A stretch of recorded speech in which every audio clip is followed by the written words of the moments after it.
May I come in, sir? Come in, come in.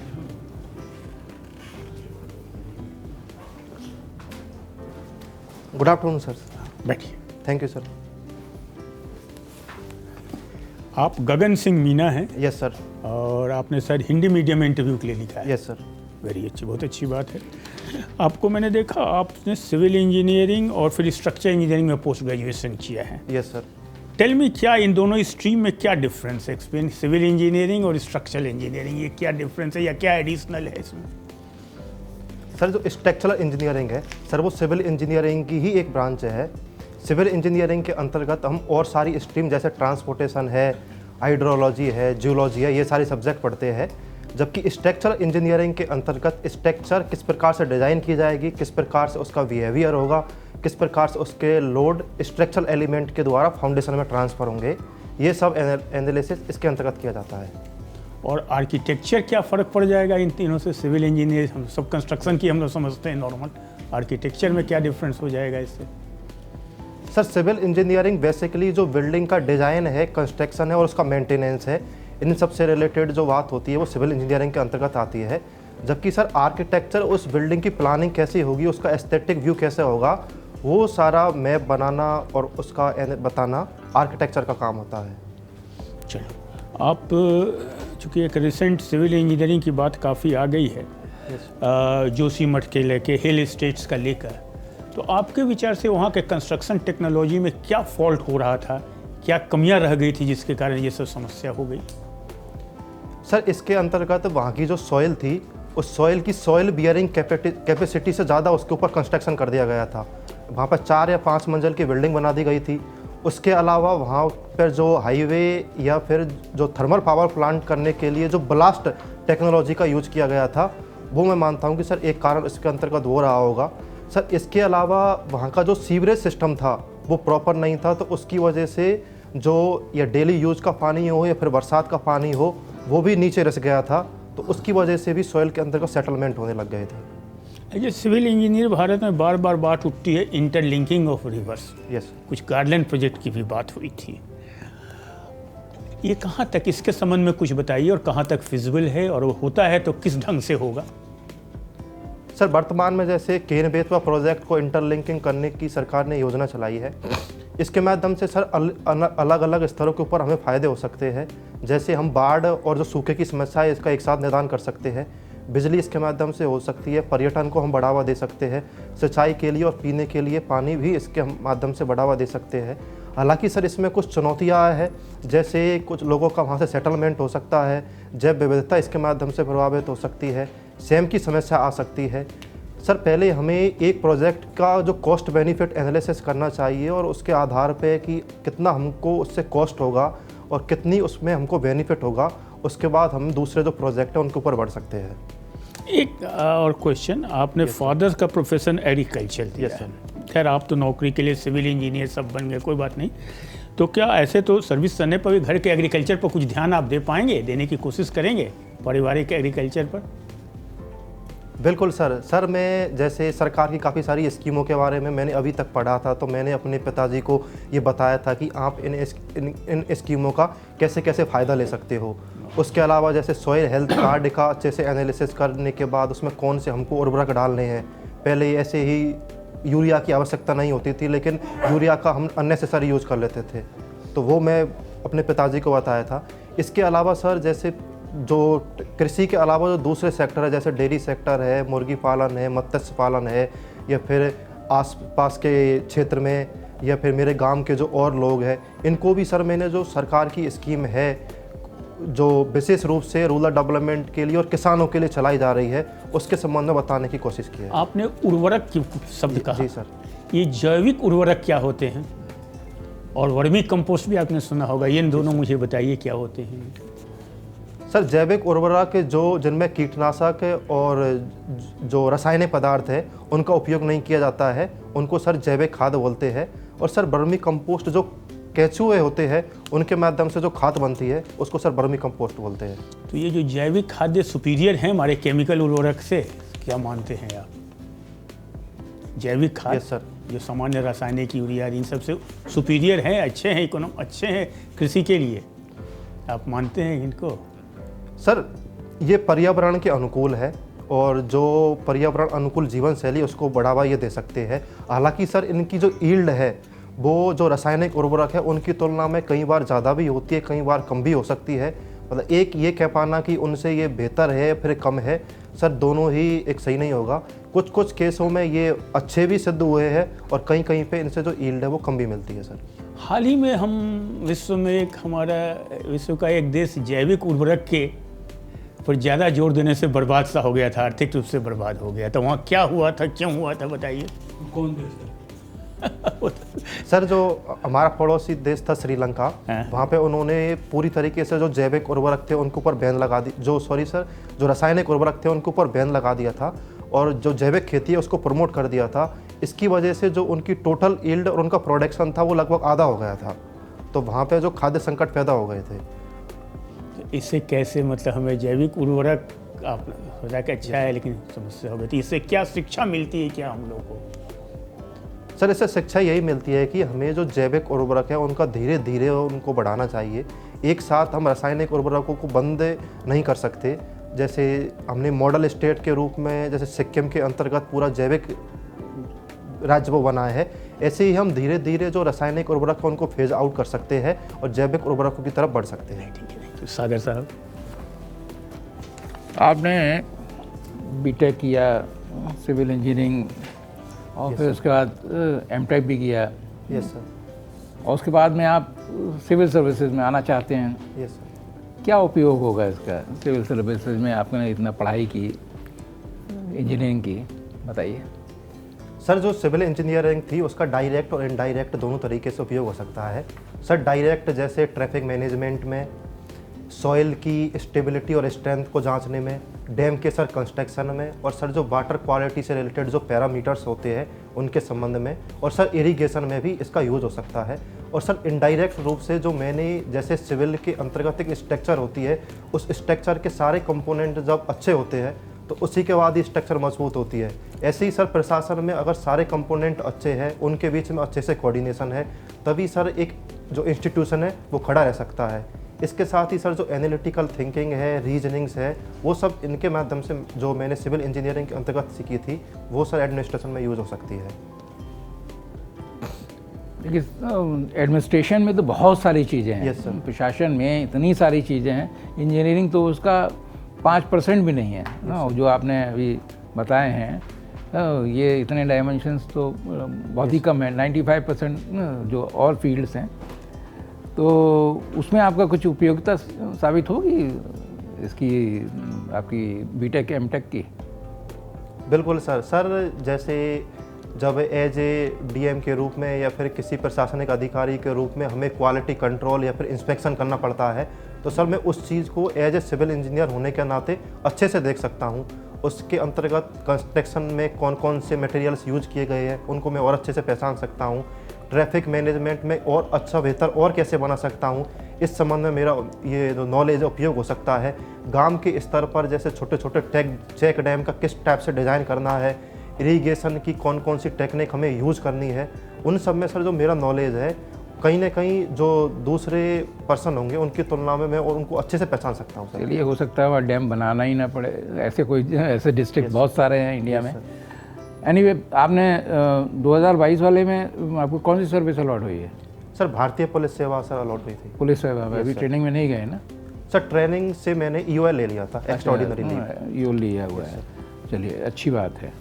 तो police की liking थी या वैसे ही जो है मतलब एक्सीडेंटली पुलिस सर्विस में चले गए, मेरिट कम रहने की वजह से? नहीं सर, पुलिस से भारतीय पुलिस सेवा भी एक अच्छी सेवा है सर, मुझे अपनी सेवा पर गर्व है। लेकिन सर मेरा जब मैंने इसकी तैयारी स्टार्ट की थी तो मेरा प्रशासनिक सेवा में आने का ही सपना था, क्योंकि सर इसके अंतर्गत काफ़ी सारी डाइवर्सिटी है, अलग अलग क्षेत्रों में सर काम करने की अपॉर्चुनिटी भी प्रदान करती है। और सर मैंने अपने गांव के लेवल पे जो किसानों की और वंचित वर्गों की, महिलाओं की, उसके अलावा शिक्षा स्वास्थ्य की जो समस्याएं मैंने देखी है, उनको सर मैं जो प्रशासनिक सेवा के माध्यम से और बेहतर ढंग से कर सकता हूँ।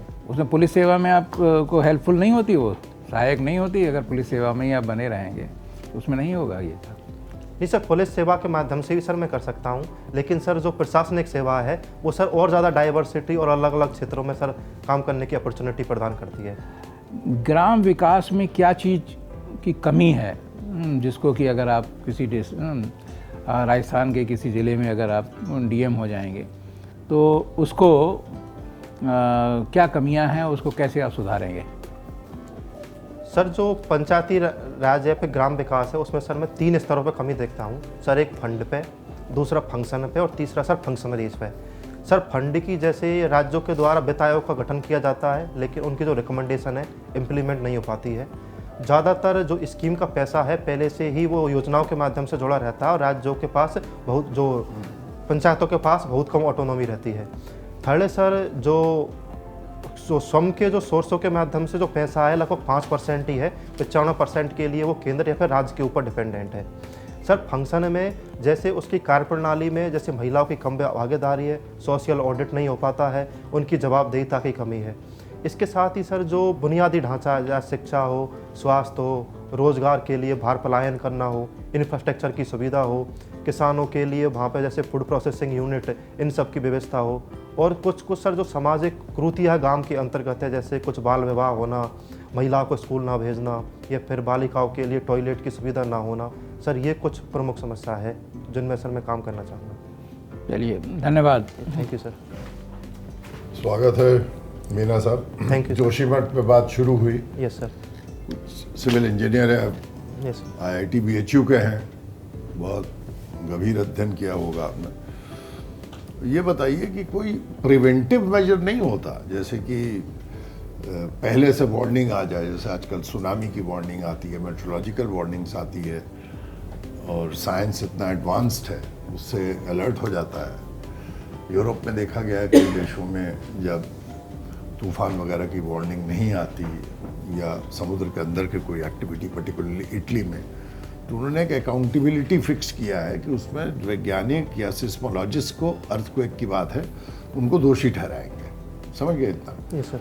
तो मेरा मतलब है कि जोशीमठ अचानक एकदम से अखबार खुल के कहते कि वहाँ क्रैक्स दिखाई पड़े, मंदिर यही खाली करो, होटल खाली करो, इसको तोड़ दो, धाम की यात्रा बंद कर दीजिए, फिर तमाम कारण आते रहते हैं।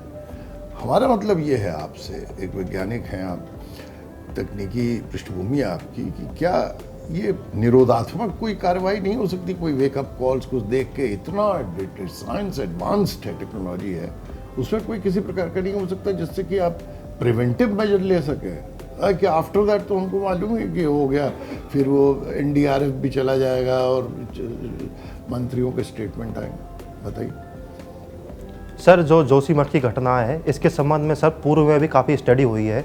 जैसे सर 1976 में एक मिश्रा कमेटी बनी थी, उसने भी रिकमेंडेशन इसमें दी थी कि यहाँ की जो सॉइल है वो लूज सॉइल है, उसकी सॉइल की बियरिंग कैपेसिटी काफ़ी ज़्यादा कम है, इसलिए इसके ऊपर अनियंत्रित, अवैज्ञानिक और इलीगल कंस्ट्रक्शन कम करना चाहिए, और इसकी जो यहाँ पे जो दूसरी एक्टिविटी है उनको हमें प्रिवेंट करना चाहिए।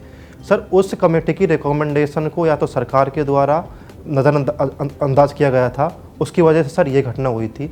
इसके साथ ही सर टेक्नोलॉजी का हम यहाँ पे उपयोग कर सकते हैं, जैसे सर सेंसर्स का हम उपयोग कर सकते हैं कि सॉइल के अंतर्गत जब सेटलमेंट की अगर कोई घटना अगर होती है तो तुरंत सेंसर हमें उसके संबंध में बान कर सकते हैं कि अब सॉइल में सेटलमेंट होने वाला है।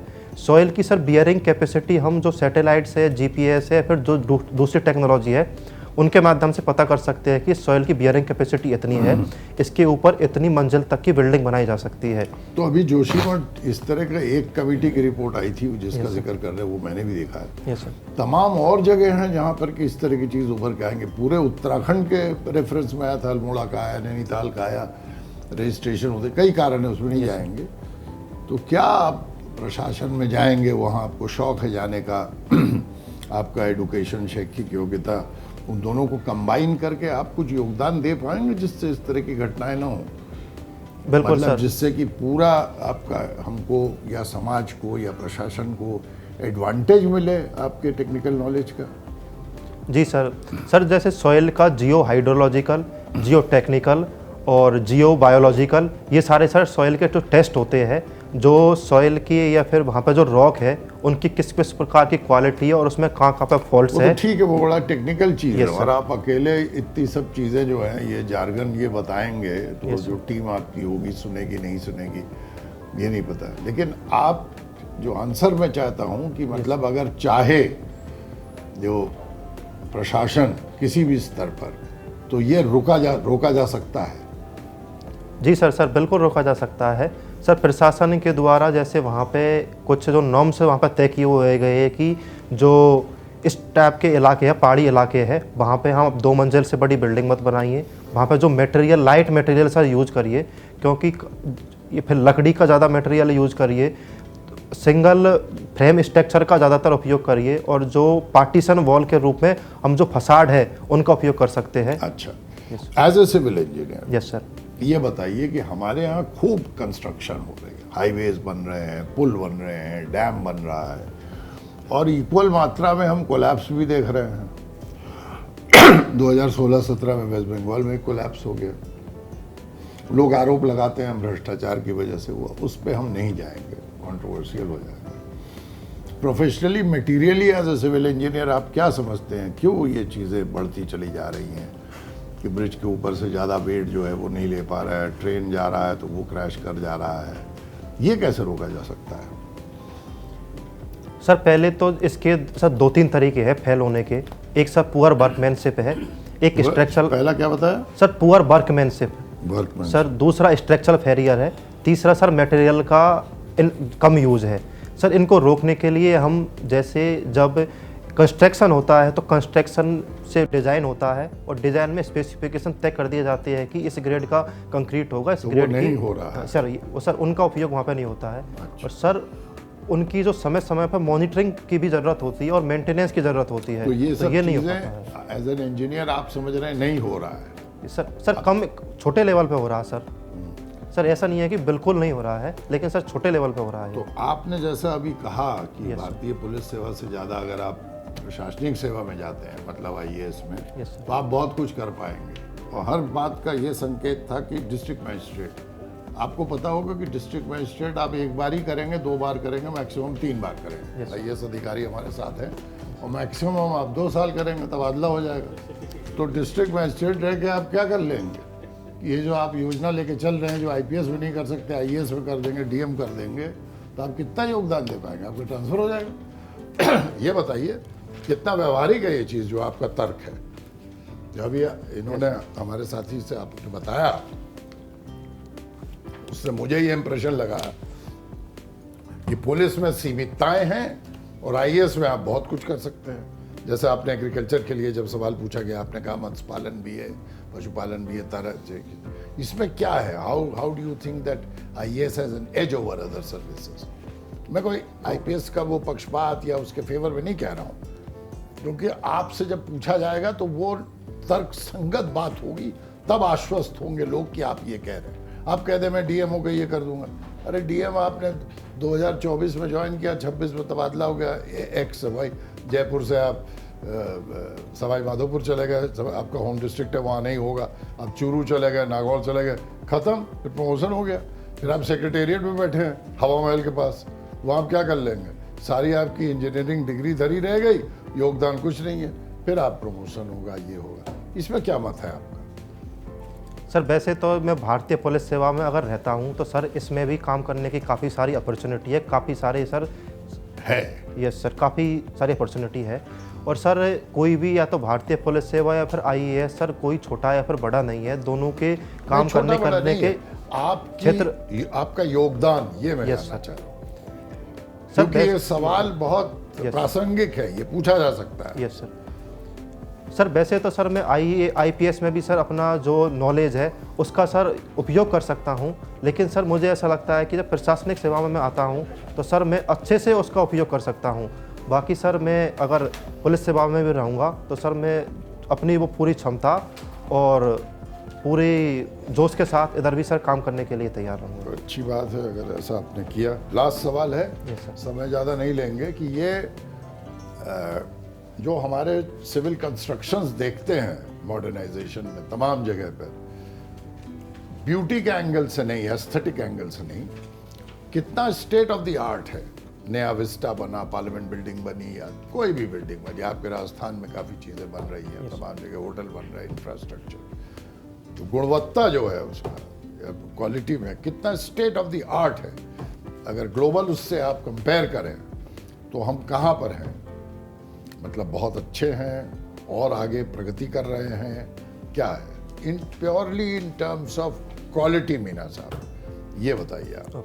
जैसे हम देखते हैं कि हमारे दिल्ली जो है 1920 के बाद से, फर्स्ट वर्ल्ड वॉर के बाद से जो ल्यूटियंस दिल्ली कहलाता है, राष्ट्रपति भवन ये वो, अब देखिए सब साउथ ब्लॉक, नॉर्थ ब्लॉक, खूबसूरत बिल्डिंग्स, रायसेना हिल्स वगैरह, रिपब्लिक डे में अभी आप देखेंगे सब बने हुए हैं, कोई दिक्कत नहीं है, कोई क्षतिग्रस्त नहीं है, मतलब ज़्यादातर।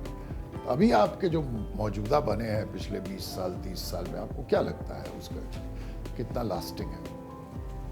सर जो पहले जो बिल्डिंग बनती थी वो सर उनको स्ट्रेंथ के ऊपर ज़्यादा ध्यान दिया जाता था, लेकिन सर काफ़ी बार बिल्डिंग की स्ट्रेंथ काफ़ी अधिक रहती है, मजबूत बिल्डिंग रहती है, लेकिन सर जो बिल्डिंग है फंक्शनली रूप से आउटडेटेड हो जाती है। जैसे सर हमारी जो वर्तमान की जो पार्लियामेंट है उसकी स्ट्रेंथ अच्छी है, मजबूत है, लेकिन सर वो फंक्शनली रूप से आउटडेटेड हो चुकी है। जैसे सर वर्तमान में वो अर्थक्वेक रेजिस्टेंस नहीं है, फायर रेजिस्टेंस नहीं है, जो नई नई टेक्नोलॉजी है जैसे ऑडियो विजुअल्स है वो वहाँ पे नहीं है। हमारी जो सांसदों की कैपेसिटी भी बढ़ी है, तो उतनी कैपेसिटी के लिए उसमें जो एक्स्ट्रा सीट लगानी पड़ती है, तो ये सारी चीज़ सर जो टाइम टू टाइम चेंज होती रहती है।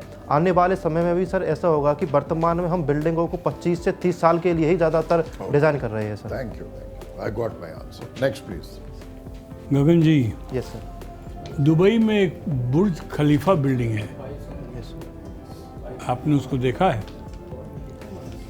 उसमें एक बिल्डिंग है जो स्ट्रेट वर्टिकल है, एक नाव के आकार से राइट साइड से मुड़ा हुआ है, मतलब समझे ना, एक बिल्डिंग ऐसे एक ऐसे, और दोनों ऊपर जाके ज्वाइंट होते हैं ना। दुबई रेगिस्तान में है, यस सर। गर्मी के दिनों में टेम्परेचर ज़्यादा होता है, रात में कम होता है। तो ये जो ज्वाइंट है उस ज्वाइंट को कैसे कंपनसेट किया गया है एक्सपेंशन के लिए, कुछ आइडिया है तो बताइए, नहीं तो गेस मत कीजिएगा। सॉरी सर, वो एग्जैक्ट सर आइडिया तो मुझे सर पता नहीं है इसका। लेकिन आप मानते हैं ना कि एक्सपेंशन यस से ये ज़्यादा एक्सपेंड होगा, ये कम होगा? Yes sir. Good, very good. देखिएगा इंटरेस्टिंग क्वेश्चन इंजीनियरिंग में, ये गति शक्ति क्या है?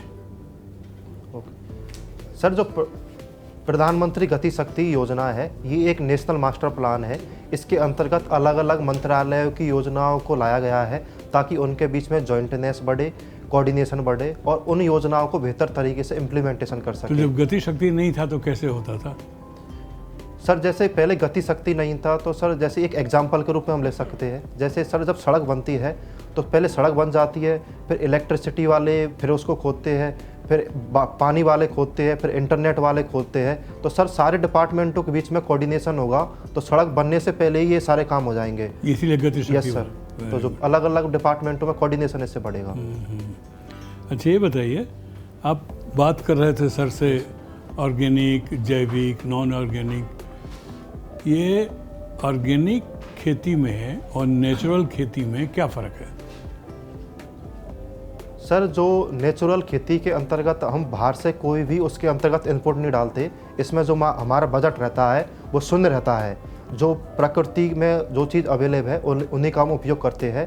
जबकि सर जैविक खेती के अंतर्गत हम जो जैविक उत्पाद है या फिर जैविक खाद है उनका उपयोग कर सकते हैं। जैविक खाद क्या है? सर जैविक खाद जैसे हम वर्मी कंपोस्ट का इसमें उपयोग कर सकते हैं, उसमें सर लागत आती है।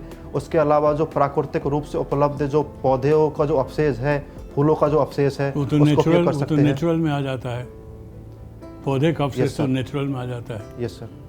सर इस जैसे सर वर्मी कंपोस्ट के लिए हमें बाहर से हम जो भैंस का या फिर जो उस टाइप का खाद यूज़ करते हैं, गोबर खाद, वो सर इसके अंतर्गत आता है। या फिर जब वेस्ट जनरेट होता है उस वेस्ट को पूरा जो प्रोसेस करने के बाद जो उससे बनता है तो सर उसके अंतर्गत प्रोसेस करने की सर लागत लगती है, तो सर जो जैविक खाद के अंतर्गत आता है। केमिकल यूज करने से परेशानी क्या है? उत्पादन तो बढ़ जाता है। Yes sir. तो क्यों नहीं केमिकल सरकार प्रमोट करती है? सर केमिकलों के सर जैसे स्वास्थ्य पे भी सर इसका नकारात्मक प्रभाव पड़ता है। जैसे कई केमिकल से कैंसर जैसी समस्या होती है। इन्वायरमेंट इससे नकारात्मक रूप से प्रभावित होता है। उनके माध्यम से निकलने वाली जो गैस, ग्रीन हाउस गैसेज है जिनसे ओजोन का भी क्षरण हो रहा है। नेचुरल खेती का मैं समझ गया आप जो बोल रहे हैं। नेचुरल खेती को प्रमोट करने वाले किस सज्जन का नाम लिया जाता है? किसी का नाम भी आपको याद है जिन्होंने इसकी शुरुआत की थी?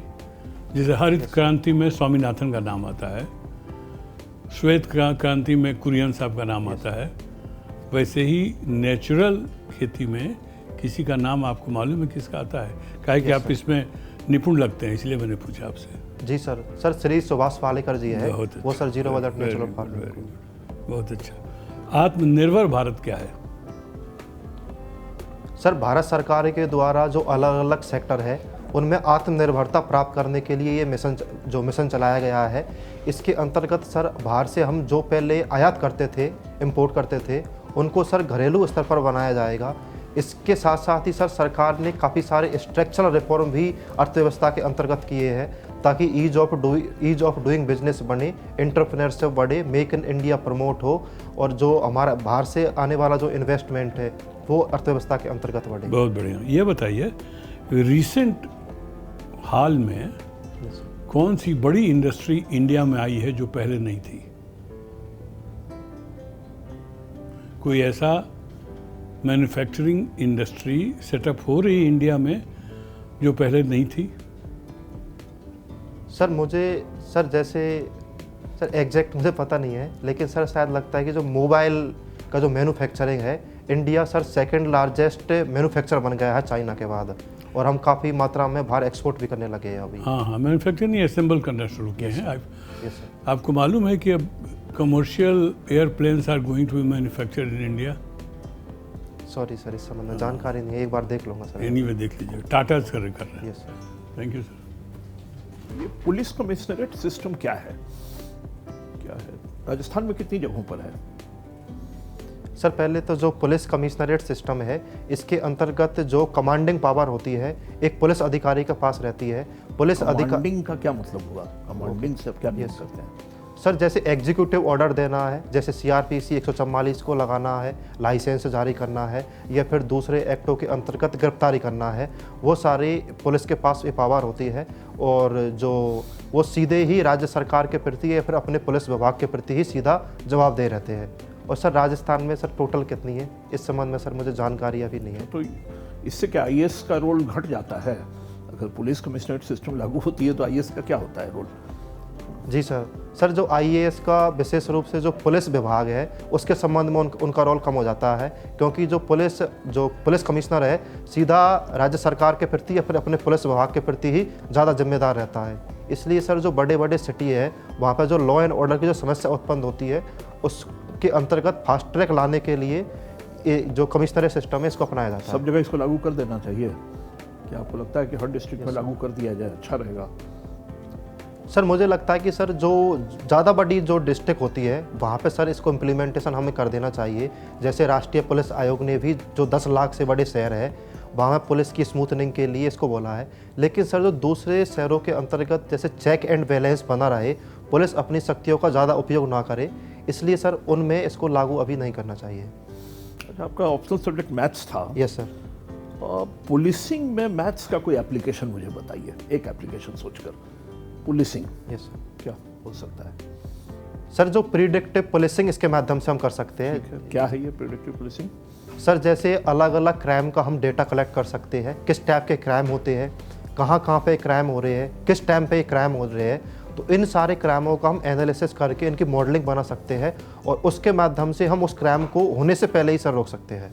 क्या आपको ये भविष्यवाणी का कोई सिस्टम हो गया क्या? कोई ज्योतिष वगैरह बताते थे उसी तरह से ये प्रेडिक्टिव पुलिसिंग बता देगी कि यहाँ पर क्राइम होने जा रहा है? क्या इसका मतलब निकला? सर वो सर होने की प्रोबेबिलिटी है कि इस एरिया में ज़्यादा क्राइम होते हैं, तो उसके हिसाब से वहाँ पे हम पहले से ही जैसे सीसीटीवी कैमरा लगाना, पुलिस की पेट्रोलिंग करना, उस टाइम पे वहाँ पे एक्सेस फोर्स रखना। मैथमेटिक्स का क्या रोल इसमें होगा, ये समझा दीजिए जरा। ये आपने कहा प्रेडिक्टिव पुलिसिंग, मान रहा हूँ, चलिए, तो मैथमेटिक्स क्या बनाएगा उसको? सर किस तरीके से आप उसको क्या करते हैं?